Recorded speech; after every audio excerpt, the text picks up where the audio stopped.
Hair fall problem இருக்கிறவங்களுக்கு இது ஒரு சூப்பரான ரெசிபி. இந்த ரெசிபியை செஞ்சீங்கன்னா 2 to 3 மாசம் வரைக்கும் ஸ்டோர் பண்ணி யூஸ் பண்ணிக்கலாம். அதுக்கு ஒரு கடாயில 2 டேபிள் ஸ்பூன் தனியா, 1 டேபிள் ஸ்பூன் ஜீரகம், மிளகு, 1 டீஸ்பூன் வெந்தயம், கடுகு சேர்த்து வறுத்துட்டு தனியா எடுத்துக்கோங்க. இப்போ அதே கடாயில 2 டேபிள் ஸ்பூன் நல்லெண்ணெய் சேர்த்து 6 காஞ்ச மிளகா, 6 காஷ்மீர் மிளகாவை சேர்த்து வறுத்துட்டு தனியா எடுத்துக்கோங்க.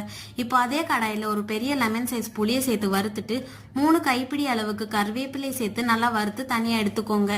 இப்போ ஒரு மிக்சர் ஜார்ல வறுத்த மசாலா பொருட்களை சேர்த்து பவுடர் பண்ணிட்டு நம்ம வறுத்து வச்ச கருவேப்பிலை, புளி, தேவையான அளவு உப்பு, தண்ணியை சேர்த்து ஃபைன் பேஸ்டா அரைச்சு எடுத்துக்கோங்க.